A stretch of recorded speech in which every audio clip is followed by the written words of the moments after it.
far too often we spend too much time planning, scribbling, plotting, Yeah. and talking to people before actually learn as you go, and you'll build something along the way that is much closer to the end goal than had you not started in the first place. Yeah, and I do understand why people try and de-risk their goals in life, whether it's building a business or taking on an expedition. They do try and de-risk it by understanding everything before they start. And I guess my challenge these days is everyone tries to build a brand and become very professional before they've actually done anything. And I'm a bit old-fashioned, I guess, about this, and I think you've got to get out there, learn your ropes. That bit about learn your trade, do stuff, just do stuff, put yourself into difficult places and do stuff, and then more organically build an identity, a brand, an ecosystem around what you're doing. Because you can spend all day long fine tuning a plan, figuring out how you're going to communicate that, coming up with some sleek presentations. But ultimately, if you've not got the story to back that up, I feel lucky that my first expeditions happened before social media. So when I first went around the world, or then I backed that up with a 9-month expedition down the length of the Americas, I was filming, and it's not that long ago, but I was filming on mini DV. So I was shooting on BBC cameras that were reel to reel cassettes, and then couriering them back from Pakistan or Chile or wherever I was.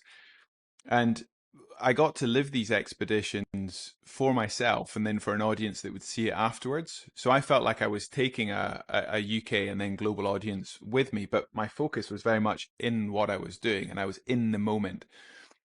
And then it was only sort of 3-4 years into my career that social media really started to take off. And I then had to start to tell what I was doing in real time, as opposed to, package it up for, say, a books or documentaries or talks afterwards. And it completely changes the lens of how you're taking on that journey if you're constantly having to sort of communicate it as you go. And it's not a bad thing. But I often say to athletes when they're taking on their first expeditions or races, try for the first few times to just live it and understand it and be in your own head. Capture it if you want for an audience afterwards, but don't tell the whole thing on Instagram stories as you go, because you won't learn nearly as much about your own psychology, your interaction with the world around you. You can then build that on top afterwards, but I plead people to try and go out and do it for yourself, learn your skills, build your sort of learn that trade bit, and then you sort of layer the real time bit over the top, because otherwise you end up in this very false world, especially if you're trying to do this professionally, where you're sort of living your life through this sort of avatar that you've created for yourself, but you're not actually investing the time in doing very difficult things and learning how you operate in that space. So everything is very much for the shop window, as opposed to actually having a great shop. And it changes your decision making in terms of what you're going to do. You end up sort of just curating projects which are very sort of visual and immediate. But a lot of my early expeditions, I was away for 3, 6, 9 months at a time. And I was very much sort of investing time in myself as an athlete and figuring out how I could operate in these very remote, difficult, often dangerous environments. And then clearly I built a broadcasting career alongside that. But I guess for me it was luck that my career started before social media. I didn't have to build that communications platform in the same way that people do now. And the risk is, as I say, that you're very, very front facing from the start. You're very polished, you've got a wonderful brand, but you lack the credibility. You lack the credibility because you've not done the stuff and lived it and owned it, and sort of earned your stripes. And it goes back to that very first point that I made, shoot for the stars, but learn your trade. And it's very hard to learn your trade if you're doing that, you know, publicly all the time. You got to put the hours in. Got to put the graft in, and it's not all for Instagram. The man in the arena is all I could think about there, and the sort of age-old considerations there. The psychological thing is the big thing there, because my social media journey, for want of a better phrase, began as a way of documenting my journey to charitable endeavors, which meant that sometimes the best thing I could do was showcase and tell people what I was doing, but other times I just had to get my head down and crack on with the brutal training session that was to come. And I remember the probably the biggest turning point in this career journey, ultra experience that I've had was when I first saw 10 p.m. start from Glasgow back to Edinburgh on foot. And I just thought, oh Christ, self-supported, nobody to call. 10 p.m. I was expected to get back in about between 8 and 10, and just all the mistakes in the world, all the things I got wrong. I was filming it as I went to do stuff with afterwards, but actually that became because it wasn't in real time, it became like a diary for me, just reflecting on my own thoughts. So getting to watch that back and understand the thought processes that I had then, how I'd frame them now from a personal point of view, quantifies exactly what you've just said there, because it allows me to understand the psychology of actually having gone through the process and what comes out the other side. Makes it easier for me to dress up the storefront because I'm more in tune and more self-aware, so I know how to put things across. And I know exactly what you mean when it comes to if you want to keep presenting this persona, but the persona isn't being reinforced in the background, before you know it, you're going to be detached in what you're presenting versus what you're actually living. And that's a risky place to live in psychologically, I think, because you could lead yourself into a bit of an identity crisis or a bit of Yeah, for sure. a confused state of mind in terms of what direction you should be going, or if you're doing enough, or if you should be doing things differently. And it can become quite self-critical, I'd imagine. Yeah, yeah. I mean, I guess not that many people listening to this will be trying to build a career as, professional adventurers. So, maybe it doesn't apply. But I think it's more a case of understanding that you need to get you need to get good at more than just the bit that you enjoy doing. And for athletes, I'd say that's physically training. And the psychological resilience. I've just finished writing a book about sports psychology, and the I wrote a book previously called Endurance, which was sort of touching on all the important aspects which allows athletes of all ilk, but especially bike riders, to go further. And the way I framed that up is young, old, male, female, we can all do endurance. Not everyone can be a sprint athlete. Not everyone, can be a power athlete, although you might argue against that point. But my point is that everyone has the ability to go further. Everyone has the ability to push themselves at a pace, and it's wonderful to see in ultra swimming and ultra running and ultra everything that all ages, from 20s to 80s, from and people of all backgrounds, and and the equality, especially in terms of, I mean, I've absolutely loved watching like the Golden Trails running series, and some of the ultra records that have fallen, and the women that are absolutely leading the way there. I mean, this is why endurance and ultra endurance is such an exciting space, because physically there's no reason that people can't do endurance, whereas in other aspects of sports there can sometimes be limiting factors. But then the most interesting, what I find when you looked at nutrition and fit and training, and the most interesting chapter within the endurance book was psychology and the headspace bit. And so I sort of took that chapter and made a wider book about it with a friend of mine over in California, Dr. Jim Taylor, who is a psychologist, having worked with US ski team and triathlon and some of these top athletes. But it's the one bit which, even though I've just written a book about it, you can't really learn in a book. It can sort of signpost you to, you can give somebody a training plan in terms of what to do physically on the rack or on the turbo, and I can signpost people in terms of the mental toolkit to be able to endure. But it's only going to make sense when you put yourself in difficult places. It's not going to Lived make sense. experience is the only Yeah, way to get there, isn't yeah, it? yeah. Gaz Banford, who's been on this podcast before, ex-sergeant major of the SBS, the simplicity of the way that he puts it when people ask him, "Oh, how can you teach me how to live like a special forces operator?" And he says, "Being experienced is experiences times 1,000." Yeah. That's it. It's just you've got to get in the ring and sort of fight your way through these things, and you'll come out the other side resilient. What have been the biggest setbacks along the way, the most unpredictable ones, the ones that have really sent you into a bit of a spiral? Because you've already mentioned how well you manage your mental health by knowing what's good for you and really focusing on those things. But when things do go wrong, which they will, how have you managed them, and what are the things that have really knocked you back the most? So I mean, there's a scale of things going wrong. There's things that will go wrong daily, but you can get over them. So that you got to do certain things to get over them. So when you're trying to break a world record and you're cycling across Russia and there's headwinds and wolves and things, and there's bits there going wrong because you're behind schedule and it's cold and you can't camp out because of the wolves.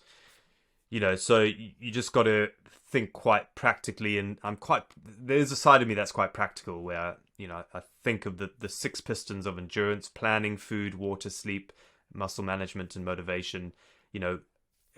What can I do in those six things that I can control, which will help me get through this and break a record type thing, especially when there's a time element. That seems to be the thing that's the hardest to overcome, because when I did my world's longest triathlon, was around the length of Britain, the only time imposed element to it was self-imposed. So I could have done the swim over 3 years, and come home and taken a break and gone back out the next summer when the weather was good.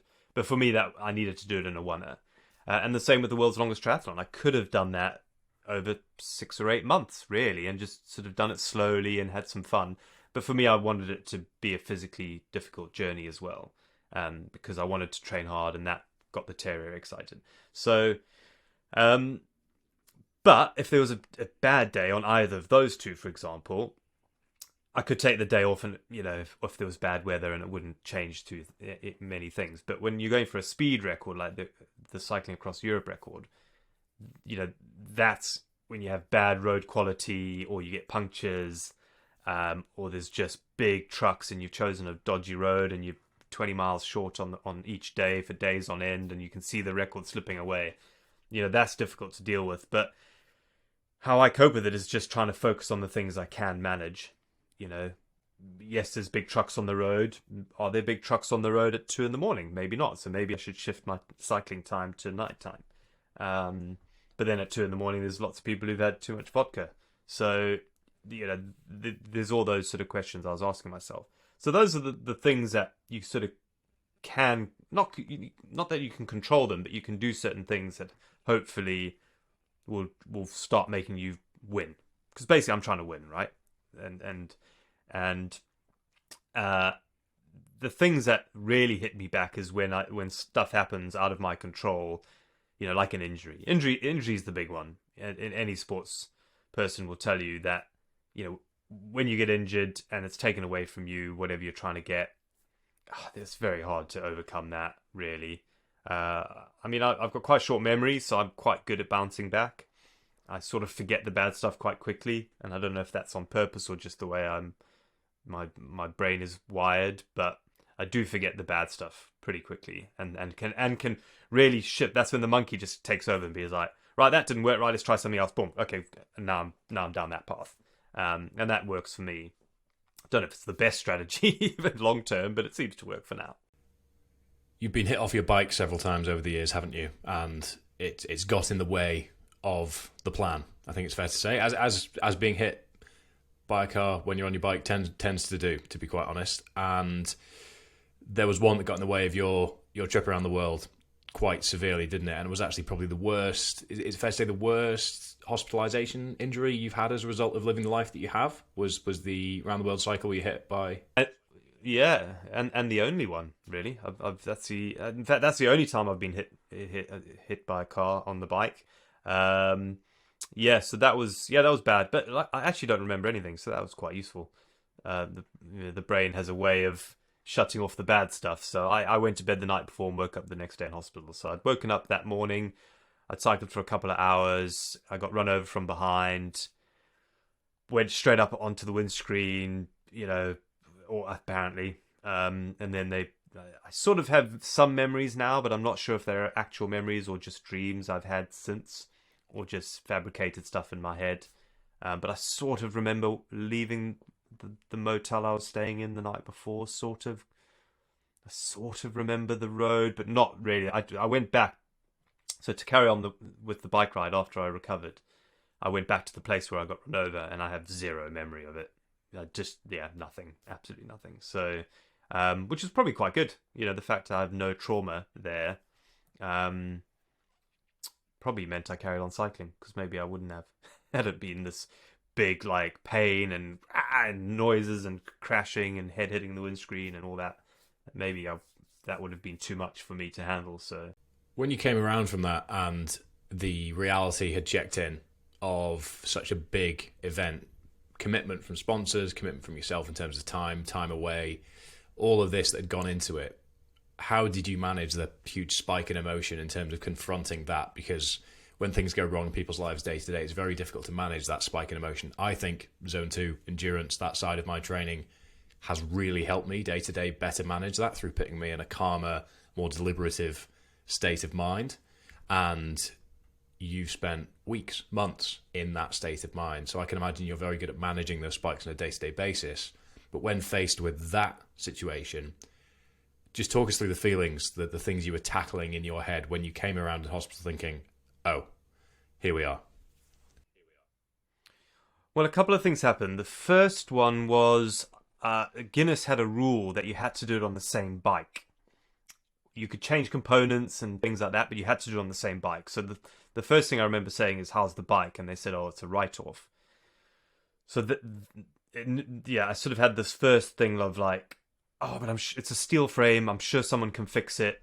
I'll just get it fixed and I'll carry on. So there was a bit of denial at the beginning on how serious I was injured. And I truly believed, like, 5 days I'll be back on the bike. I even said that because, with the record, anything more than that, you're out of the record anyway. But I thought, I feel fine. I'll wear a neck brace. 5 days, I'll be fine. I then realized that wasn't going to be 5 days. So then there was another rule that Guinness had in the rule book, which was if you reach an impassable barrier, you're allowed to stop the clock. They've got rid of this rule now, and I'm glad they have got rid of it because it's a rubbish rule. And you could stop for 2 weeks. So really, you could have 2-week rest breaks in between this staged bike ride around the world. It was stupid. But they've got rid of that now, and it's a continuous clock. So I emailed them and said, does an accident fall under I've reached an impassable barrier, and can I stop the clock? And they actually replied back and they said, we've looked at it, and yes, you can. So you've got 2 weeks off. So I was like, okay, well, that buys me 2 weeks within the rules.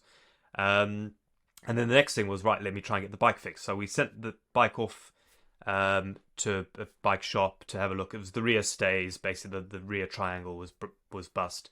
Could they weld on a new triangle there? And they came back and they said, no, it's too long gone. There's no way we can do it accurately so the wheel runs true and all that. So then I emailed Guinness again and said, right, well, I've been in this accident. I'll keep all the components. So I'll keep, except the rear wheel, but I'll keep the front wheel and everything else. The roll-off hub was still intact, so I could reuse that. Can I just get a new frame and, carry on the bike ride after this 2-week thing? And they said, okay, yes, you can do that as well. So I was very much in this sort of scenario of, right, I can carry on now, definitely. So the 2 weeks came and went, and I definitely wasn't ready to get on the bike. And I was sort of doing the maths, and it basically every day my average was going up something like 5 or 10 miles a day. I'd have to do on average more to get the record. So I was averaging about 180 or 190, somewhere there, up to that point, miles a day. And then, for every day, it was like all of a sudden I'd have to do 195, and then 200, and then 205. And then eventually it got to a point where my average was going to need to be like 210 or 215 miles a day for the rest of the ride. And I just knew that was just impossible. So then that was the realization of like, right, well, I can't do this now. Like, I probably can't get this record. So I thought, right, well, I'm just going to go home. And that was my chance. I had my chance, and that was it. Then while I was packing up my stuff and going through all my kit, I saw that I had a little Olympic flame that some kids made me to take around the world, because it was 2012 in London. So I said, oh, Sean, can you take a replica Olympic flame around the world? They're little batteries with, fake lights to glow and that sort of thing. It was really cute. And I thought, these 5-year-olds using 3D printers and stuff, it was amazing. I was like, of course I'm going to take your little flame around the world. So I suddenly thought, wow, man, these kids are going to be gutted. So what if that's just my new goal? Maybe my new goal is I can't get the record now. That's pretty clear. But maybe my new goal is to get around the world in time for the Olympics and take these kids their flame back. And then this wonderful family I stayed with, Martin and Missy Carey, who looked after me, and I stayed with them in their home. Really, I couldn't have done it without them. They bought me a new bike as well. They phoned Thorn in Somerset, and that was the bike I used, and said, "Remember, Sean, send us a bike, we'll pay for it." So they were just incredible in basically getting me a new bike. And so that sort of became my new goal. So to answer your question, how do I get over it? I sort of just gave myself a new thing to chase, which was trying to get back to London in time for the Olympics. So I had nearly a month off with the injury, carried on still with a neck brace, because I had a bit of whiplash. I have a compression fracture in my spine, which is sort of fine now. But I think they say two of my vertebrae might fuse when I'm older. But I think I only had to do 135 or 140 miles a day from then on just to get back to London in time for the Olympics. So that sort of became my new goal and my new challenge, and that allowed me to scratch the terrier in me. Otherwise, I think I would have just got really frustrated had I carried on in holiday mode, as it were, which I don't think I could have done. Do you think you could have better managed the anxiety and stress that you felt the night before by maybe leaning on those around you a bit more in the run-up, or maybe anticipating things a little bit more ahead of time, asking questions, buddying up with people when you arrived, asking for a bit of help rather than looking after your own kit? Was there anything that you think you could have done differently that would have better managed that anxiousness? No.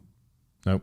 Honestly, no. And all the things you said that I could have done there, I did do. I buddied up. I spoke to people. I leaned on the organisers who were very, very helpful beforehand to double check my kit for me. Is this right? Etc. Etc. I think one very small practical thing that I could have done, which only experience has taught me, would be to make sure that bloody ranger skin wasn't a flat surface. And I might have not had the physical discomfort that then forced me into this really that was a spiral, mindset. wasn't it? Yeah. It was, yeah. But I think, and going back to the kind of the themes of the first podcast that we did, I think that I needed that. It was horrible. It was a really, I can't. If I was more articulate, I'd be able to describe the nightmare that it felt like it was in that TV the night before. But I can't. I'm not articulate enough, clearly. That big pause was exciting, but ultimately disappointing. But I think I needed it. I think that there was something. I've taken a lot from that, because I've talked about leaning into the fear and marinating in it and absorbing it, and growth is in that fear and all the rest of it. And not all of it has been from experience. I'm not kind of waxing lyrical about that. That has been the experience that I've had in the past, but never more so than that. Or maybe in different circumstances, I felt as overwhelmed by it. But that in of itself gave me something in that race that, had I not had that experience the night before, I'm not sure, the night before Christmas, I'm not sure I would have enjoyed it in the way I did. I'm not sure I'd have been as comfortable. Appreciative of the outcome. Yeah, I needed to be kind of, I wish I had a better way to say this, but almost sort of reborn through that fear, pop out the other side the next morning and just go, it's not going to be as bad as that was, and then every step that I took, almost literally through that race, every step that I took, my confidence grew. On day one, from an athletic perspective, I really sat on the brakes quite hard, concerned that I might blow up a little bit and hamper my progress, or maybe kind of burn myself out for further days. By day two, getting through what a lot of people couldn't get through grit, determination, physicality, and a practical approach. Going into day three, I knew I could complete it. And from day three into day four, I actually knew that retrospectively I could probably have gone faster, and by the time I got into day five, you and I have talked about it privately and on another podcast, is that I was almost aggressively excited by what I could do, And when I crossed the finish line, without meaning any disrespect to anybody else, I looked and felt good in terms of, I could have gone again. And so that in itself lends itself back to that kind of fear being quite so important. Also tells me that I was wrong, clearly. Well, that's the interesting point here. I'm not sure I could have found the right. I'm not sure I could have found that confidence and found that ability to march through and been able to tell myself over and over, the environment's not going to beat me. I was able to talk to myself in that sense. This isn't going to do you. You were going to do you. And if I didn't beat me, then I couldn't have beaten anything else. And having beaten me, having beaten that really negative kind of mindset, I felt like, and as I say, more and more as the race went on, I could probably do anything. And I've grown so much from it in terms of my own confidence. Not to a point of arrogance. I still think I'll be the next race will be in 12 weeks' time, and I expect to be nervous, but I don't expect to have to cross that particular chasm. It's completely different challenges as well, isn't it? It is very much so, but I expect to be very nervous, and I expect to go through a kind of a barrier. But you've been exposed to that feeling. You've now managed to process it, come out the other side, and have confidence in your ability to overcome it, which I think is the key point here, because what you've described is no different to somebody prepping for their first half Ironman. No. Ironman, an awkward conversation with their boss, asking for a promotion, all of the time that we devote in our own minds to reflecting on hypothetical realities or catastrophizing on the reality of the here and now for what the future could potentially be in that hypothetical concept in your own head. And it sounds like you almost fell so far down the spiral of anxiousness and catastrophizing that you lost sight of all of the work that you've done, all of the prep that you've done, all of the confidence you've built to put yourself in that position in the first place. Because there's millions, billions, in fact, of people worldwide that weren't in that position, whether by means, access, or whatever. Obviously, I don't want to sound insensitive by saying that, because it was a privileged position to be in. Very much so, yeah. But there you were.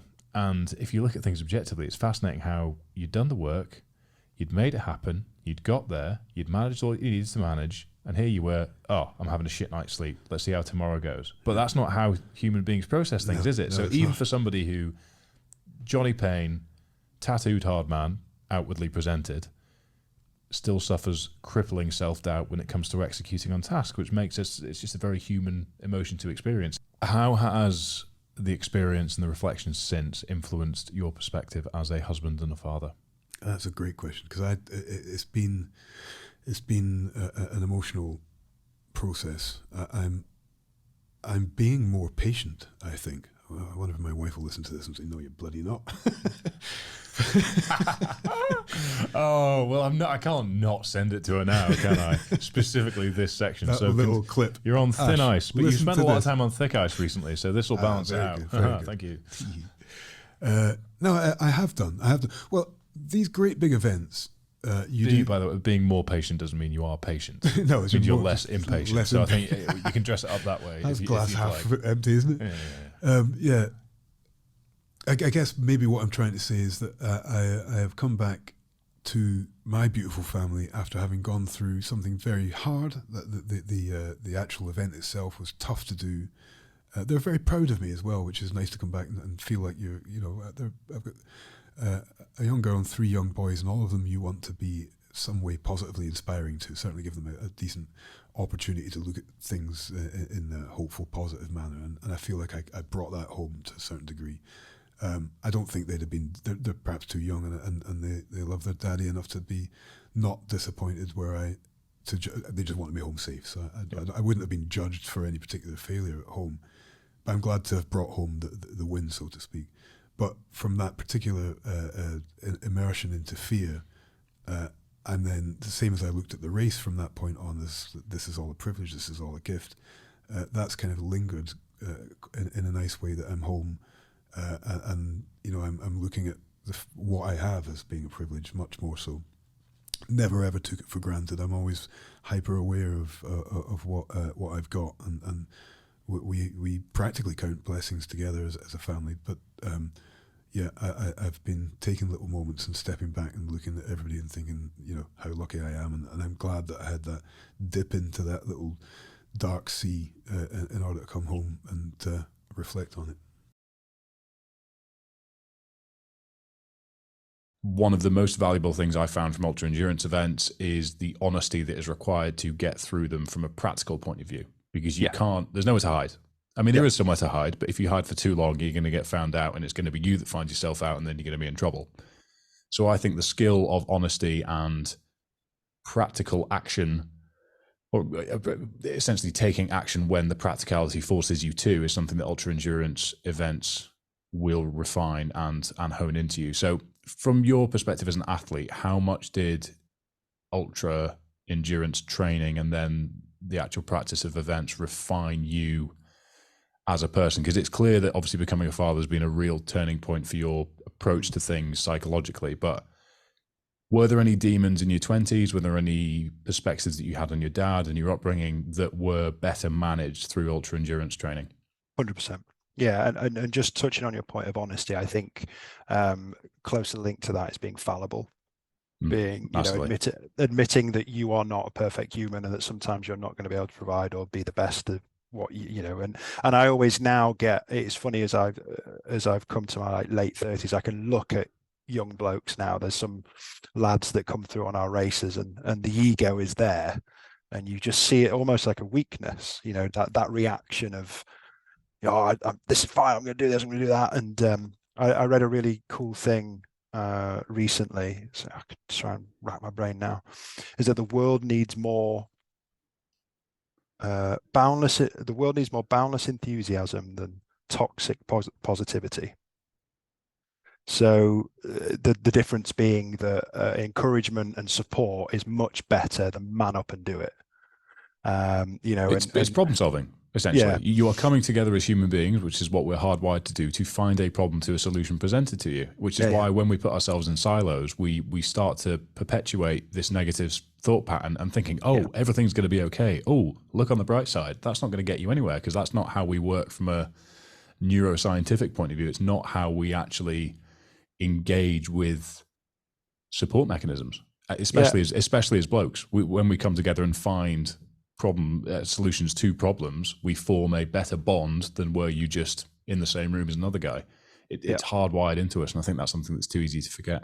And there's power in the struggle, which is where it links nicely into endurance. It's think about how many times we see it in the world of sport, where teams that go through a very tough season or win a World Cup, they always have that bond, don't they? Because they've been there together. Think about when guys and girls go off to war and they come back and they always have that loyalty to each other. There's a real bonding in struggle, and not that any way endurance sports compares with going to a war zone, but there is this similar thing that happens in endurance sports where, firstly, you get stripped back and exposed. There's no room for an ego, especially in our world. If you turn up into a jungle thinking you're the next Rambo, you're soon going to be like, I'll book the helicopter before you even start. That's the kind of situation that we don't often deal with it. Thankfully, we sometimes deal with it, but there's no room for ego. But then when you go through these things, anyone that you go through that with. So Jonny, you had him on your last show. He's been through the Arctic race, and he will have a bond with the 20 odd so that made it to the finish line. And he does categorically. He speaks to them and gets a lot of value from the conversations now. It's always an interesting thing that bond is there, and endurance sports does that. It can be a very lonely sport, which is great. It was great for me in my 20s. I managed to run away from a lot of stuff and then come back with a better mind and probably more so quell that energy, like almost like a Labrador wanting, I had so much energy as a 20-year-old, so much anger, resentment, all the kind of things that come with the upbringing I had, which managed to kind of put a dampener on it. That's what that did. That was just putting a dampener on all of it, a coping mechanism. But then also you get this lovely kind of community, family, all of that kind of shared experience stuff that you get with ultra running, that when you've been through something properly tough, more than you've ever thought that you'd be able to do, and you've done that with someone else, that is properly magical stuff. That is better than most things that you'll get in life, in my opinion. And that's why I'm so passionate about my job, because my job is to almost set the stage. The people that do the race are the stars of the show. They go make the show and what it is, but I set the environment for people to go do that. And that's why I become quite obsessed with trying to find the best balance to make that happen, because that is, you don't do a job like mine for the financial reward. I don't think you do it for anything, because I mean it's just not a thing. You wouldn't go into this if money was your main motivator. But for me, when you see those people at the finish line and that kind of release come through, then that's like the best currency in the world for me. And I value that more now, when I didn't realize how much I needed that until COVID and stopped all of our events. And then when we did that first race back in the finish line there, I was like, yeah, this is the good stuff. You've recently ran 5,000 miles around the coastline of the UK. Why? Yeah, it just popped out for a pint of milk, as they always say, and Got lost. going. Got lost, yeah. You got lost, yeah. No, myself and 3 others, we set up a charity called Head Up Charity, and we're developing a 7-day positive mindset retreat for anyone in the armed forces and veterans from any service, including reservists. So it's over 5 million people in the UK that can use our services completely for free. It doesn't matter what sort of mindset you're in. You can be in the best mindset or the worst mindset. We want to give these teachings to as many people as possible. And all they do, they come down to the retreat for 7 days, completely for free. And they learn multiple different things, from nutrition, sleep cycles, hormones, animal therapy, music therapy, ecotherapy, cold water therapies, journaling, affirmations, and stoicism, and more. And all it's to do is give them awareness and understanding and different things, how they can improve their mindset. So we're in a 2-year fundraising and brand awareness stage, and we said, look, how are we going to let the nation know who we are? 1, so that people know to come and use our services once we open the doors. 2, to get some fundraisers and get our name out there. We want to. We're after quite a bit of money, so we're going to go to grant givers in 8-9 months' time and ask for quite a lot of money. But what we want to do is we want them to hear about us before we go and see them, so that they go, yeah, we've heard of Head Up. So we were like, well, we've all got to do something big. Let's do something. Let's put ourselves out there. Let's show people the passion we got. Let's lead by example. We're asking other people to fundraise for us, so let's show them that we're willing to put ourselves on the line as well. So I put my hand up first. I said, look, I'm going to do something. The armed forces is mainly made up of Northern Ireland, Scotland, Wales, and England. What if I ran all around the circumference of these countries and speaking to different people, finding out what's working for them, what's not, giving talks, trying to get some awareness, and hopefully get some media attention as well, and get the name out there as much as possible. So the other 3 said, look, that's pretty mad. Like, why don't you just run up and down the country or something? But I was like, no, look, I'm going to give it a go. So I said, well, I'm going to run 15 miles a day. And then when I plotted the route out there, it was a year and a half. And I was like, there's no way I'm going out for a year and a half. So I've redone it so that on average I was running 30 miles a day. And it took me 7 months. So I started on the 1st of March 2022, and I finished on the 1st of October 2022, and I ran on average 29.6 miles a day. But it was never exactly that. It was I think the shortest day was 18 miles, and the longest was 42, and that was 6 days a week with all my kit on me. So I had 10-kilogram bag on me, and I was just running from place to place.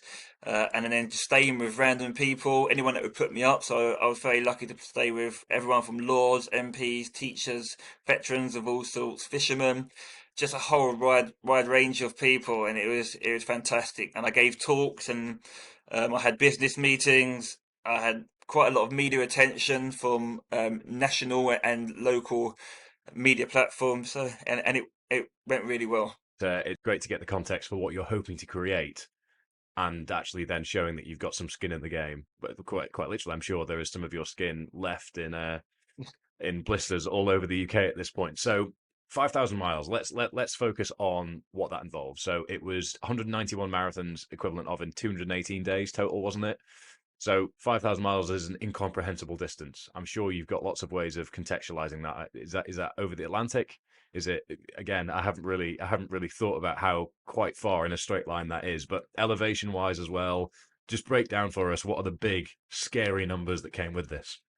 Oh yeah. I wish I'd had piece of paper in front of me to tell you. I can't remember what they all are, but I think the elevation was something like over 300,000 foot of elevation, which I think was something like, It's about oh 100,000 meters, just under, I think, isn't it? yeah. I Someone know, I said know, something. 3,000 feet is 908 meters. So if somebody better at maths than I can figure this out in the background, then great.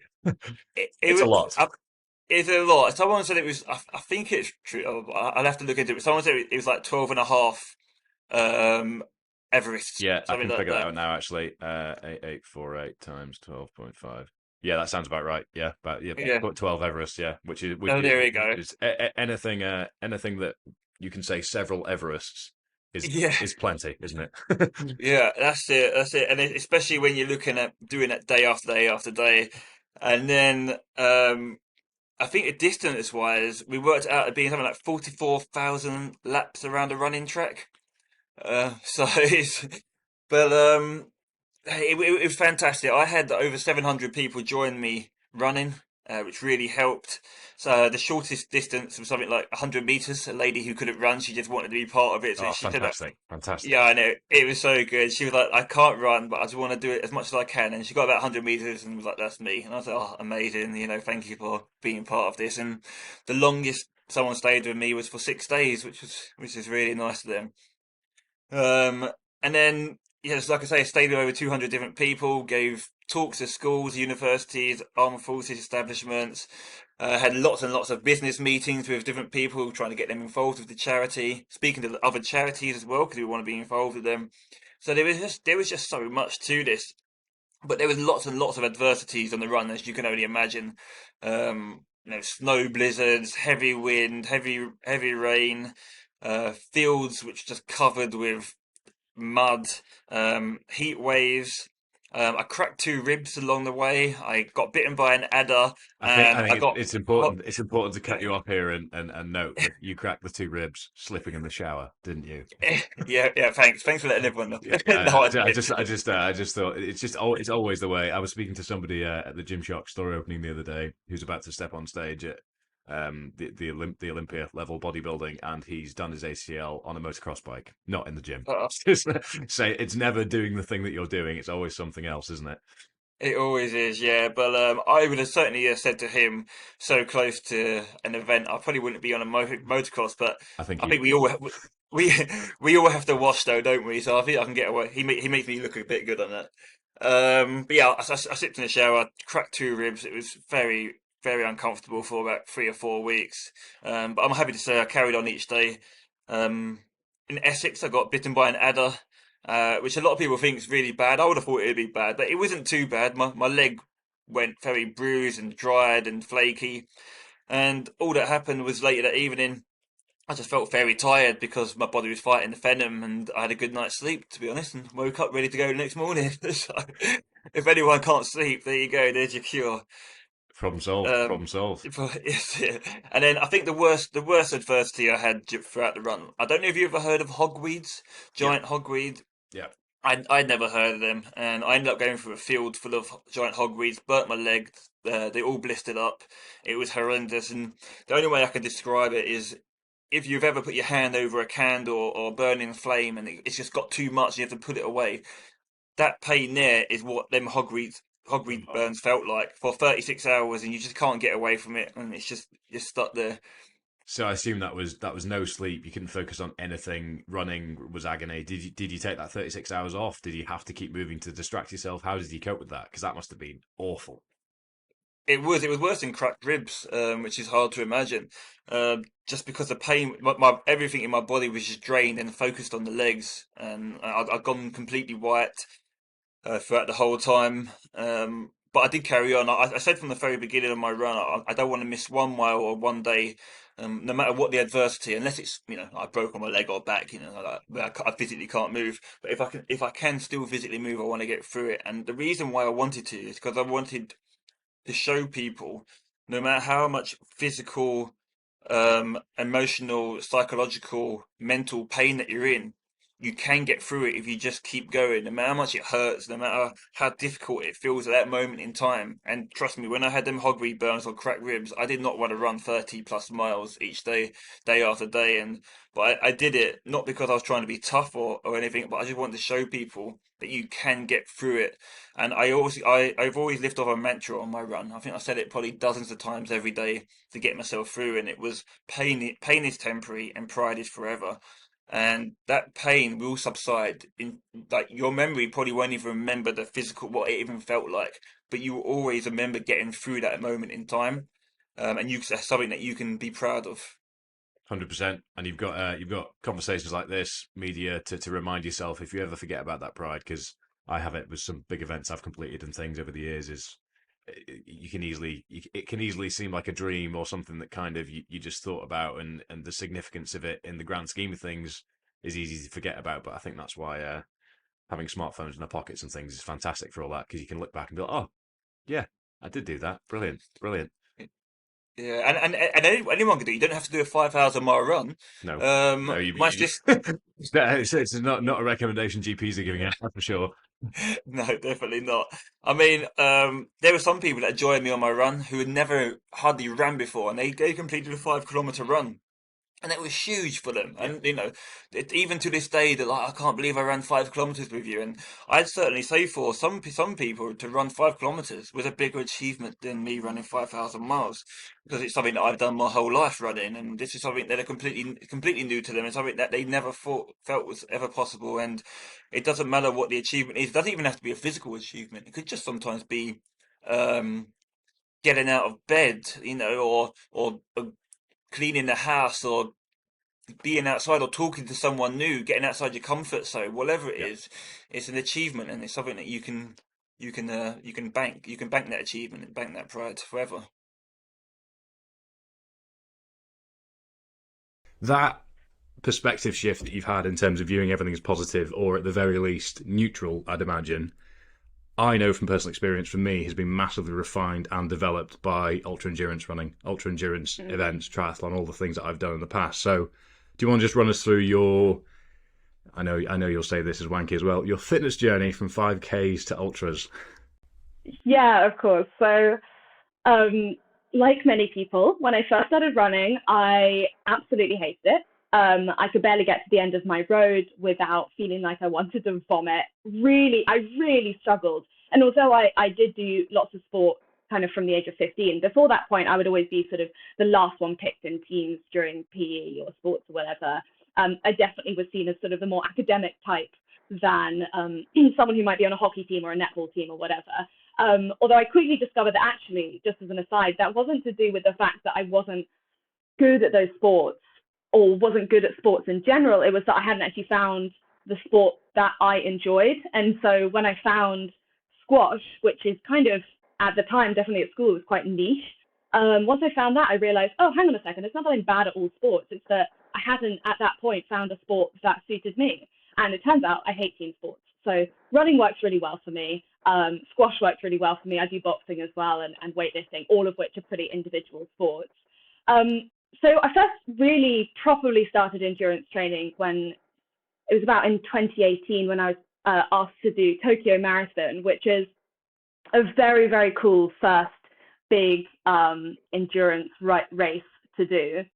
But I was only asked to do it with about 2 months to race day. And I did my first 10-kilometer race in training for the marathon. And I can just say, I wouldn't necessarily recommend trying to train for your first marathon within 2 months, especially off the back of very little endurance training whatsoever. But I did it, I completed it. And whilst it destroyed kind of both my IT bands at the same time, it didn't put me off endurance running for good, which I think is kind of miraculous and says a lot about mindset and how you can kind of trick yourself into thinking that anything's fun if you try hard enough. And so it wasn't until 2020 during lockdown that I did my first and my second ultra, official ultras, that is. So I did a 50-kilometer race up in the Peak District, and then was so happy with how that went and absolutely loved it that I immediately signed up to a 48-kilometer race down on the Jurassic Coast, on the southwest coast path of the UK, literally a month later, and just basically did the two back to back and had the best time. I think I can safely say they were two of the best days of my life, and that might be something to do with the runner's high. It might be something to do with the fact that I was in such amazing company, or that the places were beautiful, or a combination of everything. But those were the things that really got me hooked on long distance running that wasn't just on roads and wasn't just about hitting times and paces and trying to get your marathon within 4 hours or whatever. I found the pressure of that with road marathons to be quite a lot, whereas with trail marathons and ultra marathons, it seems to be a lot more to do with doing the best that you can do and beating the terrain and the conditions rather than just trying to get everything done as fast as possible. And just most recently, I did a much bigger ultramarathon that I genuinely wasn't entirely sure that I was going to be able to complete, which was the 125-kilometer Highland Ultra that was in the Highlands of Scotland. And that was a bit of a bigger challenge. The biggest day was 50K, which is obviously the longest I'd ever run before that. And that was the first day. And then I had 2 other days to do after that point. So I definitely had a couple more moments of questioning, like, what the hell I was doing during those 3 days. But overall, I had the most amazing time and did way better than I ever thought I would as well. It's a different beast, isn't it? Doing a really big day and then waking up with the pain from the day before to, oh my God, I'm doing it again. So yeah. I think that the mental battle's won.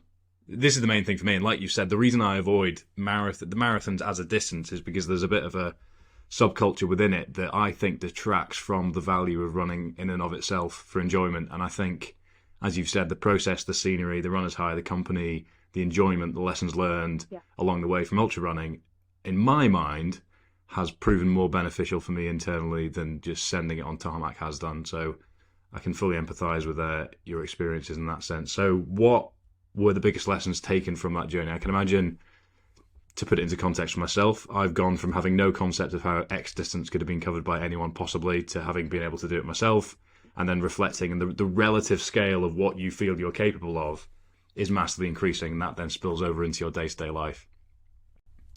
Yeah, that would be 100% my first lesson. And I do think that ultras teach you more lessons than almost anything else in life. And with every single kilometer, they teach you a new lesson. So the longer the ultra, the more lessons you learn. And most of them are not just applicable to running. They are actually applicable to everything you do, really. And so the first one would be that you can do far more than you ever imagined possible. And that's exactly what you were just saying. When I first started running, like I said, I could barely run to the end of my road. And I thought, how on earth am I going to be able to run 5 kilometers nonstop? And of course, it took me a long time to be able to do that. I think my first 5-kilometer run took me 34 minutes, which, isn't super slow, but also is nowhere near as fast as I could then do it several years later. And I think if you put yourself in a situation where you don't think you can do something, and then you work towards it, and then you achieve it, it is the best thing, not only for your happiness, but also for your confidence in everyday life, to think, actually, you know what? That was something that I would have laughed in your face if you told me that I was going to be doing that a year ago. And yet this year, here we are doing it and completing it and managing and even having fun whilst doing it. So yeah, you can do far more than you thought that you could. My second lesson is to learn when to rest and not to quit. I think this is a really important one. I've seen it a lot online, and I kind of read it before I did ultramarathons. I read it and I was like, yeah, whatever. And then I did ultramarathons and I was like, oh no, they mean it literally. Like in an ultramarathon, if you get to an aid station or you get to the top of a mountain having climbed 2-3 hours, and you think, you know what, fuck this. Sorry. Am I allowed to swear? You are, freely. Okay, great. You get to the top of a mountain. It's too late. It's too late now anyway. Yeah. And you're like, okay, fuck this. I hated that. I've done 3 hours of climbing. I'm starving. We're nowhere near the end. I'm barely 20 kilometers into this race. I want to go home. The only way you can get home is by going back down the mountain to the next aid station and being picked up by someone, which is essentially the same thing as continuing the race. And so at that point, you're doing the distance anyway, but you don't get a medal at the end. So in my kind of weird, perverse brain, I think it's almost easier to keep going through the hard things to get out the other end. And if that means having to sit down and have a sandwich on the top of a mountain, then like you do that. Literally my first long distance race that wasn't Tokyo Marathon, it was like a 23-kilometer trail run. I sat down halfway up the mountain to have my lunch. I had a flask of tea, I had a sandwich, and I had a packet of crisps. And some people overtook me, and I was like, guys, when are you going to have your lunch? And it was like, we don't have lunch on a race like this. And I was like, how do you survive? So that was me resting. And you know what? I went and beat them on the downhills. I had my little kick of energy, and it was a great thing. So yeah, learn when to rest and not when to quit. And yeah, you'll get way further than you think you could. So do you want to talk us through your 3 peaks by foot, not just by car, which is probably where people will suddenly sit upright in their seat and go, excuse me? Yeah, so 3 peaks kind of the stupid way, basically. So after Everest, you know, I kind of had a bit of a reframe, and I moved more into ultra endurance, and that's really where I started. I started in running. That's my passion. That's probably the only sport that I'm kind of any good at. And I was looking for something else. I've always been interested in, you know, something a bit off the beaten track. Everest, some people will probably laugh and say is not off the beaten track, but I'm really, you know, I like doing unconventional things. And the 3 peaks run, basically doing the 3 peaks, but running 450 miles and 70 marathons in between them, ticked all the boxes. You know, it scared the living hell out of me, but it was that careful balance between, like, can I do this? And, you know, like, oh my God, what on earth am I thinking? And it was 2020, so it was just after the pandemic, which kind of gave me a bit more time to train. Was it that long ago? Yeah, it was. I can still remember seeing your stories about it. Was that 2020? Oh my goodness. August 2020, yeah. And so I guess I'd kind of come from a road running background into, you know, kind of road marathons for a while, into ultra running, and then moving into the lakes, which is a different playground, you know, and suddenly got really slow on the road and kind of strong in the hills. So it was kind of a natural progression, but just for clarity, I'd not really done an ultra marathon before I did this, let alone doing sort of 50 miles a day for 9 days. It broke me physically and mentally, you know, but it was amazing journey. It raised about £11,000 in the process. You know, that was for Mind Over Mountains, which we started as a charity, also in 2020. And yeah, what to say about it? I mean, what I learned from that was don't doubt yourself, and the body is so resilient. Like, everything happened to me. You know, I don't think your body can really cope with running that sort of distance on road. And you know yourself, you know, from, you know, all the miles and long stuff you've done yourself, it's like amazing how the body kind of just adapts. You know, I sprained my ankle the week before I started. So if I wasn't already doubting myself, you know, as a complete beginner, but then that was fine. Every single day, you know, something else happened, something else kind of fell off, and then halfway round, I was hobbling down Scarfell Pike. I'd strained a tendon in a peroneal tendon, so I was in a really bad way. I'd lost a day on my schedule. One of my sponsors had basically emailed me telling me to quit because they didn't think I was going to make it, and I was clearly doing myself damage. But when they did that, it kind of was a bit of a flashback to the bullying, and a bit like, yeah, come on then, watch me, which I know isn't a very healthy attitude, but actually it was what I needed at the time.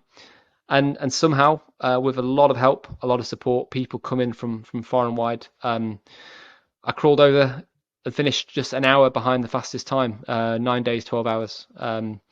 So I don't know how my body did it. I really don't. But yeah, that was probably definitely my hardest challenge. And you know, and now I'm trying to sort of think of ways of how I can top that, really. I think we've covered what that'll be. No need to be all mysterious. Well, actually, there might be something else that's more similar to that. But at the moment, I'm making a comeback. So long COVID has been my challenge for the last year. You know, and that has been a mental health journey of a different kind. I could talk all night about that alone, but I won't bore you all. But that has also kind of, you know, that has also given me a chance to reflect. And I've got even dafter ideas, which I think will raise a lot of money. Because to be able to raise money, you've got to really do something that I think makes people go like, wow. Every month that passes now, you need to. It can't just be something mad. It needs to be something that people can engage with and feel connected to as well, which is becoming more and more complex and difficult to do. It's almost an art form these days. I'm pondering one big last project that I've been sitting on for almost 3 years at this point now. I've tried to make it happen once or twice, but there's just been too many stumbling blocks within the timeline that I hoped for, and it's every time I think about it, I'm like, right, I need to get even more creative with how this is going to happen, and this is going to happen to make this worth doing, so that it's not just another case of charity fatigue and here he goes again.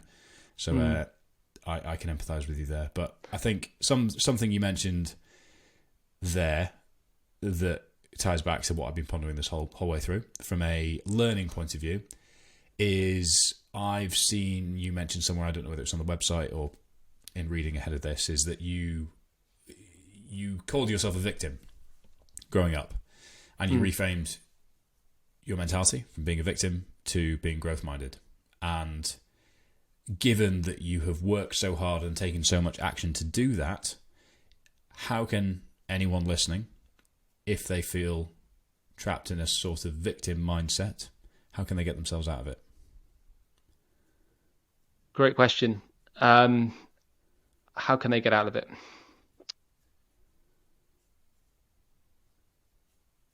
One mantra I often use is trust the process, and it's often something that you kind of gain from hindsight, having done the things that have helped you to get out of it. But I think essentially it's to always look for the opportunities. We can't control what happens to us in life. So many things in life are outside of our control. In the mountains, it's the weather, it's injuries, it's health, it's logistics, it's the people around you, it's the pandemic. But the one thing we can always control is how we respond to that. And, we can either kind of lie down and kind of complain and say, why me? Or we can say, actually, how do I grow from this? And when I got back from Everest, a good friend of mine, another Rich, not the same one I mentioned a few times, he gave me the tough love approach I needed, and he said, this is probably one of the best things that's ever happened to you. You've just got to grow from it. And ever since that initial hill walk and everything since, it's by asking a question. It's like, how can I grow from this? How will I respond? And there's always two choices. So I hope that's useful. I think it's basically, it's knowing that we can't always choose our challenges in life, but we can always choose our response to that.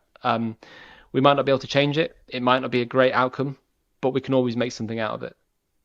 So I think it's that. It's the power of choice. And, if we know we're not happy somewhere, if we feel like a victim, that's also a choice.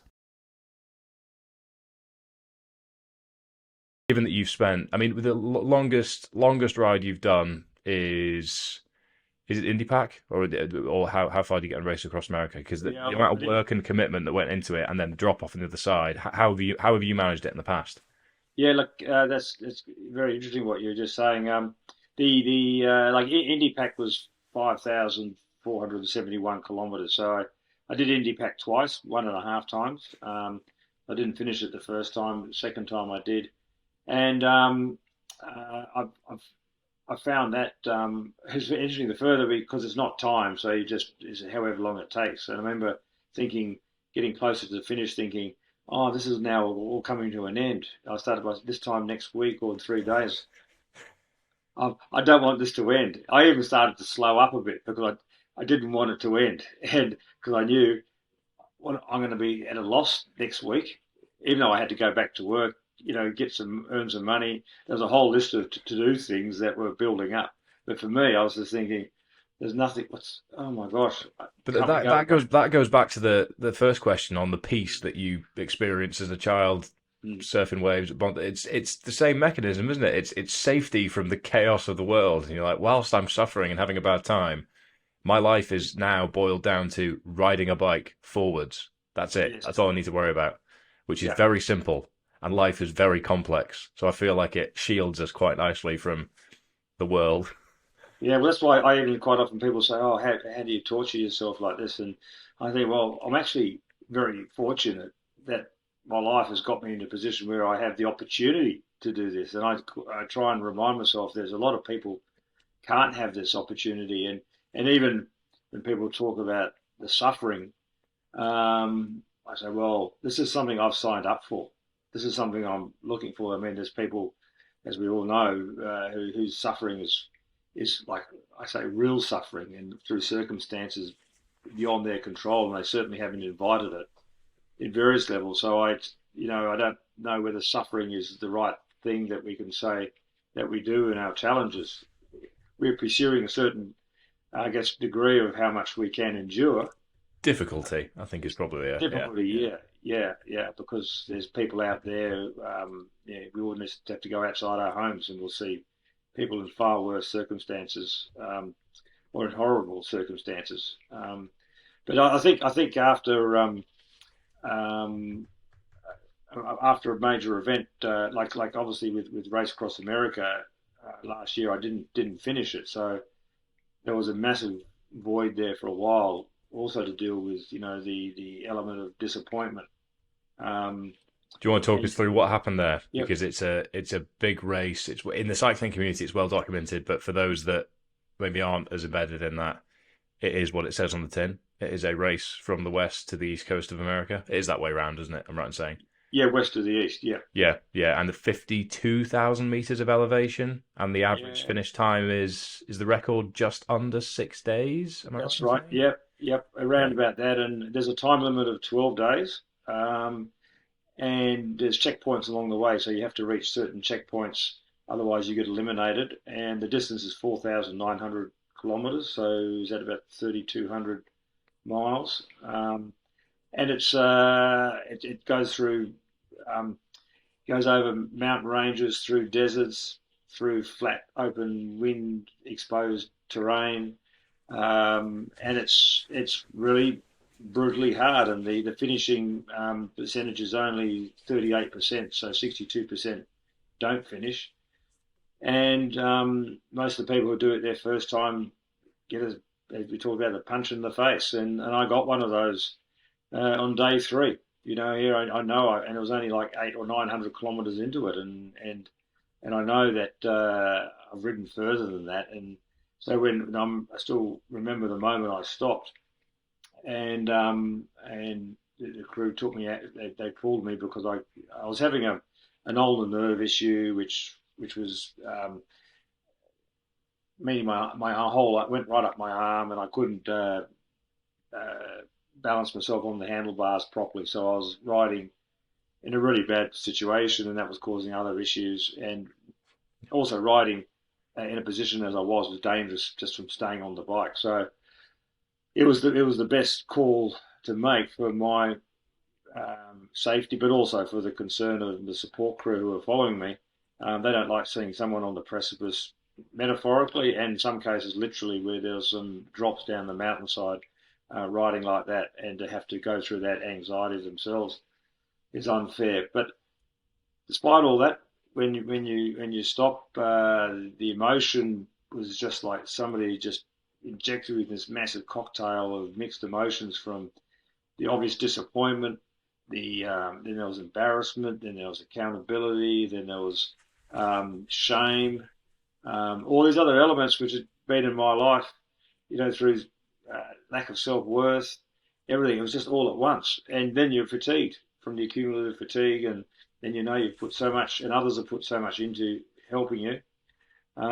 It's a real massive emotional overload. And then, but I found that you have to accept that. You have to embrace that disappointment, and you can't just sort of bottle it up and say, "I understand, no problem." You have to sort of allow that emotion to come out. Well, this is what I felt. Allow that emotion to come out. Allow to be expressive in whether you're tears or there's anger or whatever. It's a human. I think it's a naturally understandable human reaction for anything when you put so much into something, and it not that it doesn't necessarily get to the end goal you're aiming for, but to end so soon. That was horrific. But then after that, I realised there was a point you've also got to say, okay, I've embraced the emotion. I have to put that aside, and you have to do this at the right time when you're in the right frame of mind to do it, and just to look at the areas where that led to that situation where you were not, at least not able to produce what you felt was your best performance. And I've found that a really exciting challenge. This is like, and I've said to people sometimes, the goal you're looking for to reach, whether it's a medal or whether it's a finish in a race or whether it's to reach a summit or whether it's to maybe get that promotion at work, that job you've always wanted, and you just don't get it. But sometimes along the way, when you look at that journey, the reward you get is the one you just don't expect coming. In work, it could be a position that someone says, "What about this job?" And you go, "Oh wow!" I mean, it could be I never thought I'd be considered. It can be something out of the blue.